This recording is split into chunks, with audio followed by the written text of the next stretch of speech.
G'day, and thank you for joining Nicole and I as we continue our lap around Australia.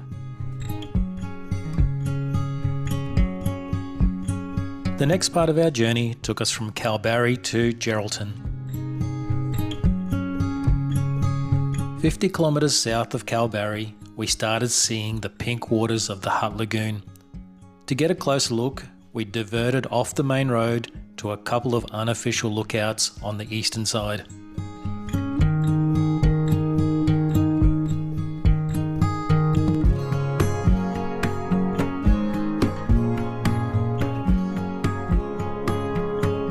The official Pink Lake lookout on the western side of the lagoon was a lot more accessible.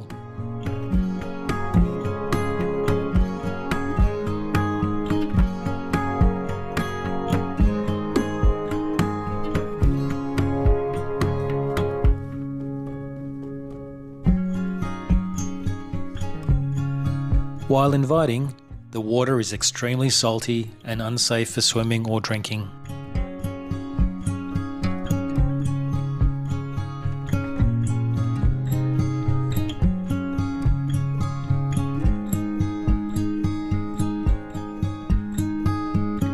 The lagoon's bubblegum pink hue is caused by the presence of a carotenoid producing algae called Dunaliella salina. This algae is commercially harvested on parts of the lagoon for the production of beta-carotene, which is used for the production of natural food colours, antioxidants and vitamin A.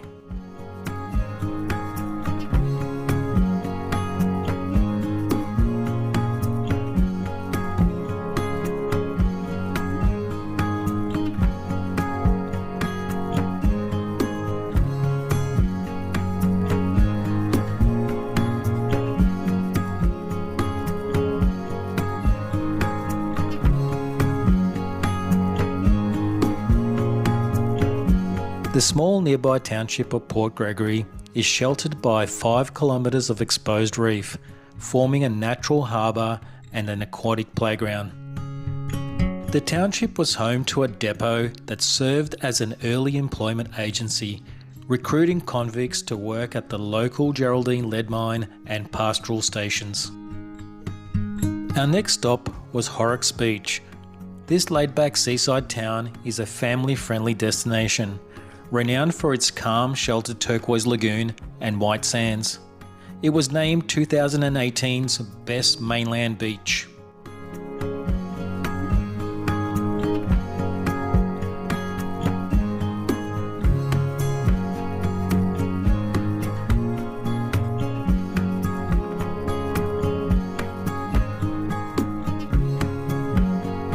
As dinner time approached, we were keen to prepare and cook the rock lobsters we received this morning from the Rock Lobster Tour in Kalbarri.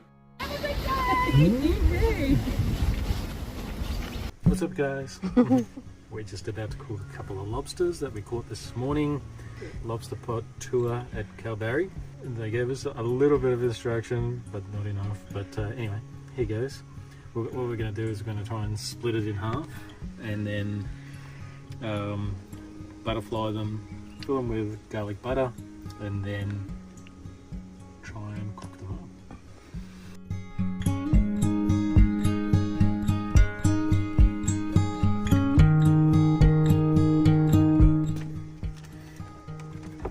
Okay, so that's the cuttage. So we just got to clean out all of this guts. If you don't want to eat it. If you don't want to eat it.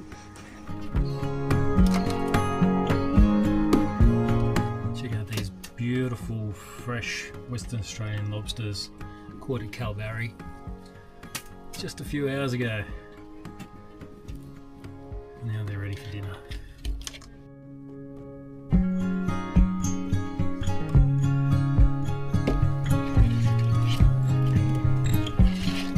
Clean out the insides like that, so then we can fill it with the garlic butter that we've prepared, and then we're going to cook it on the grill.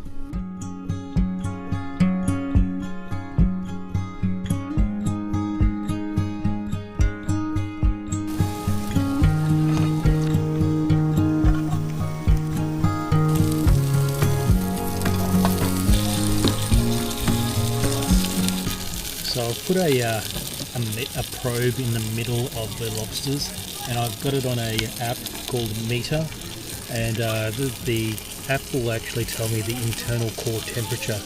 So we're aiming for 60 degrees. Currently the internal temperature is 15 degrees, and once it gets close, it'll tell me when to take it off the fire.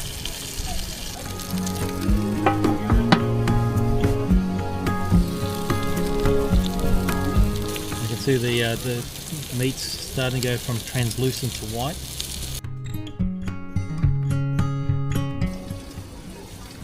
Okay, so now it's showing to remove it off heat at 58 degrees. It'll cook in its own juices to get up to 60. Oh wow, that was amazing.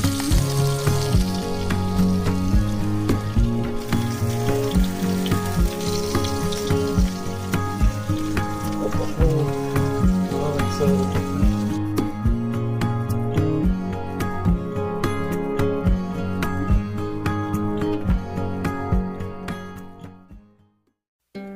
On our way to Geraldton, we passed through the town of Northampton.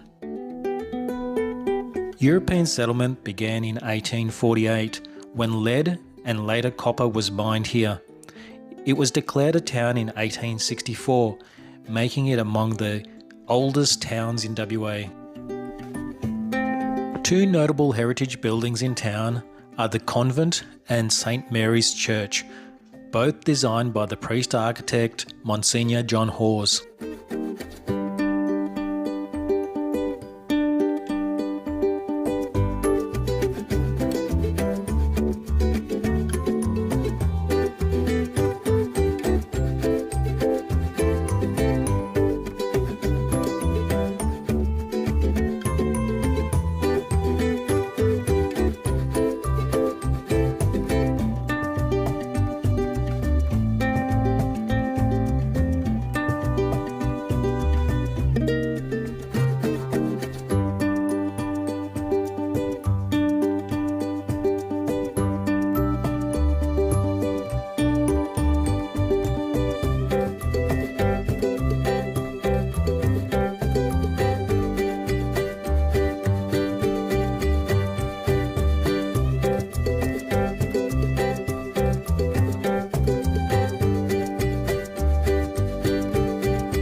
"40 minutes south of Northampton, we arrived in Geraldton.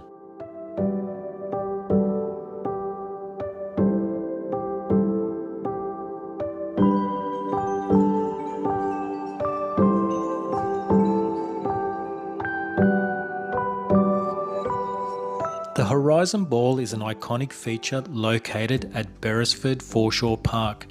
This quirky sculpture is a 1.5 metre sphere of clear 40mm acrylic that's filled with 1800 litres of water and cleverly turns the world upside down.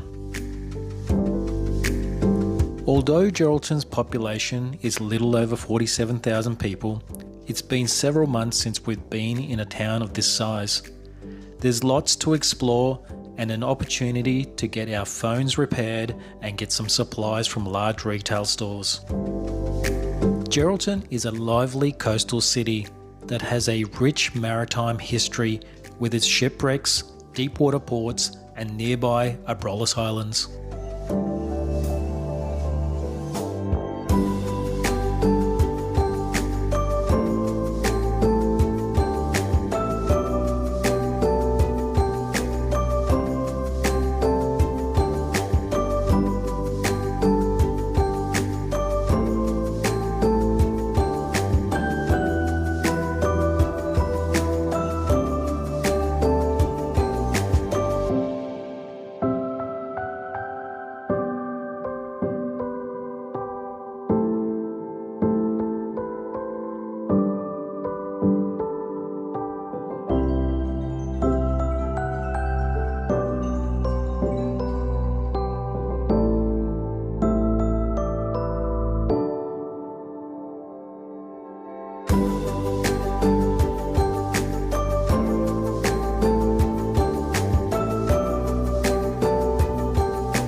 Overlooking the Indian Ocean is the Museum of Geraldton.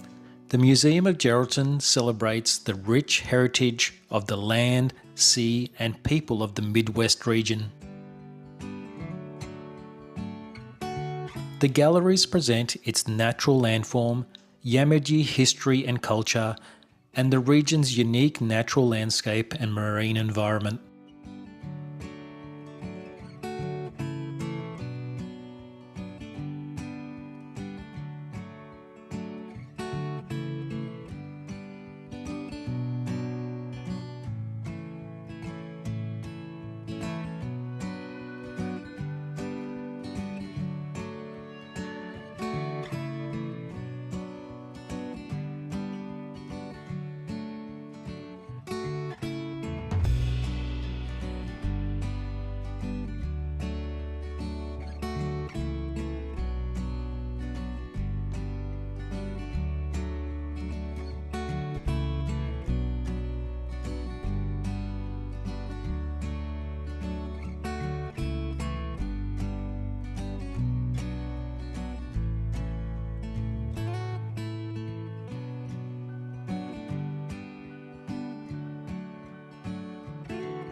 The museum has a wonderful collection of archaeological riches and relics from the 4 Dutch shipwrecks, the Batavia, Gilt Dragon, Zoeterp and Zeewick. In 1602, the powerful Dutch East India Company VOC established a trade network throughout Asia, seeking rare spices, exotic textiles and new markets for their goods. The goods were warehoused in Batavia, which is today known as Jakarta, the capital of Indonesia, and then shipped to Europe. One of the VOC ships, called the Batavia, struck a reef off the Abrolhos Islands in 1629. On board, a rich cargo of coins, jewels, and 137 sandstone blocks for a portico or entry portal intended for the VOC castle at Batavia.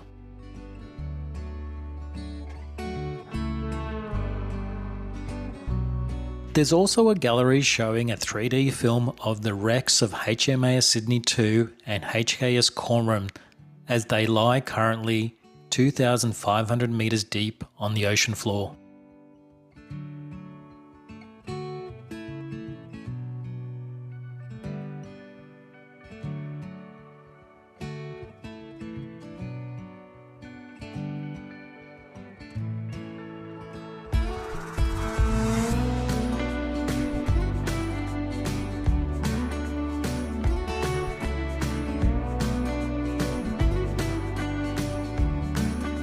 The museum delivers a compelling journey through the region's maritime history, Yamatji history, and natural environments. St. Francis Xavier Cathedral in Geraldton is a renowned Roman Catholic cathedral designed by architect-priest Monsignor John Hawes and was built between 1916 and 1938. The guided tour of the cathedral started at the nearby Monsignor Hawes Heritage Centre.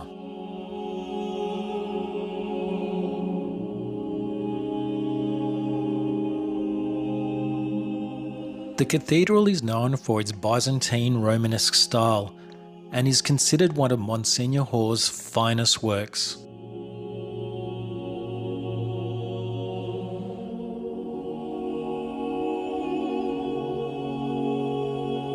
The cathedral features striking elements like a 15-metre central dome, twin front towers, and interior arches inspired by the Mosque Cathedral of Cordoba.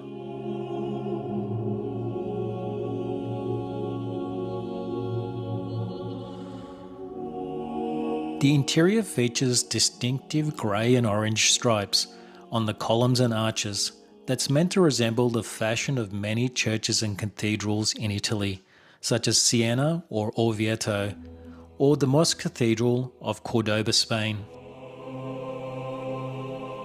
Construction was delayed several times due to financial constraints, with the final stage beginning in August 1937.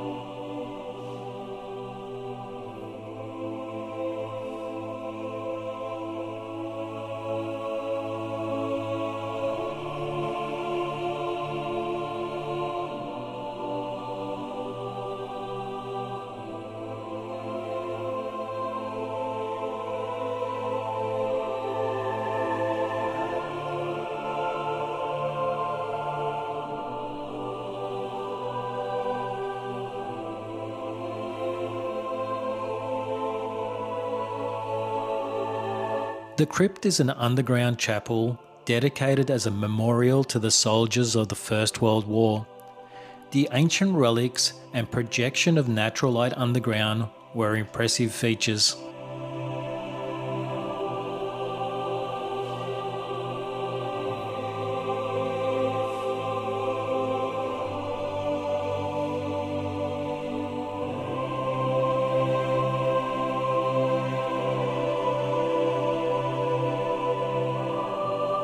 The cathedral houses a carillon of 27 bells that play tunes every evening. The 27 bells range in size from 40 kilos to 1 ton. The pipe organ is freestanding in the north transept and features polished Jarrah casework. It's been upgraded several times, with the current organ having 27 stops, 24 ranks and 1,328 pipes.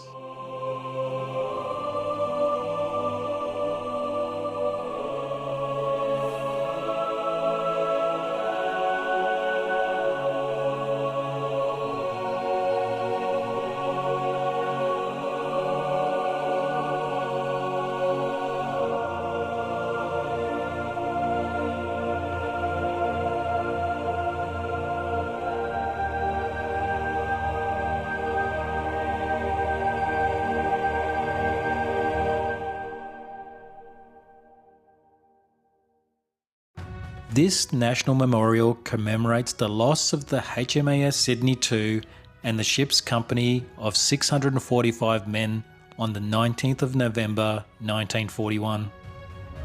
The Geraldton Voluntary Tour Guides Association tell the story of the HMAS Sydney and the symbolism of the memorial. The Wall of Remembrance represents the encircling arms of the nation, welcoming home the lost loved ones. The interior concave sides bear the names, rank and home base of the 645 men who lost their lives. At the centre is the Dome of Souls that comprises of 645 interlinked seagulls representing the lost crew of the HMAS Sydney II. The birds are symbolic as spirits of the dead sailors, their souls freed from their body and ascending into heaven. 7 pillars representing 7 states and territories of Australia support the crown of birds. The podium is composed of cut stone from all 7 states and territories of Australia, symbolising the national composition of the crew of the HMAS Sydney II. The stele is based on the concept of ancient standing stones, used as a marker of graves and commemorative sites. Its striking form is taken from the prow of the ship. The waiting woman is grieving for her lost father, husband, brother, son. Her expression is anxious, tense, and her gaze forever fixed patiently on the horizon. On the 16th of March 2008, the wreck of HMS Sydney was found. The recessed pool, together with the circular terracing, is symbolically descending down into the depths. It now silently rests in 2,500 metres of water on the seafloor. A seagull wingtip points to the exact spot on the map where the Sydney lies, and the bearing coordinates towards the wreck.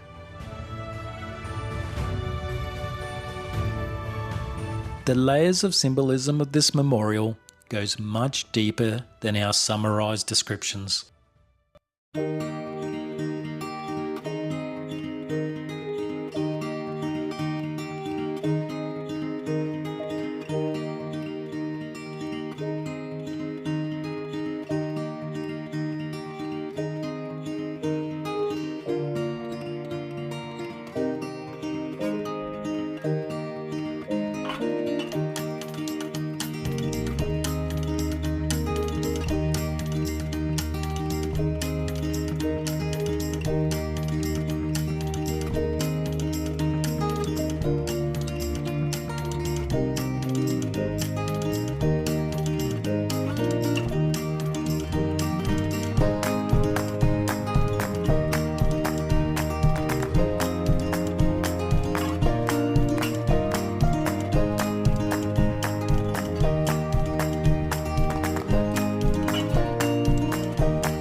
The red and white candy stripes of Point Moore Lighthouse is an icon of the port city of Geraldton.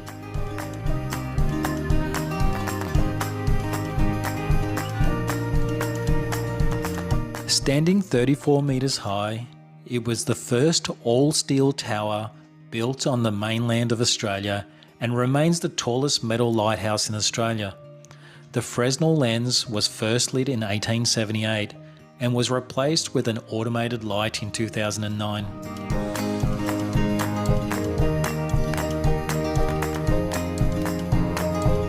Join us on the next episode as we continue to travel down the Western Australian coast.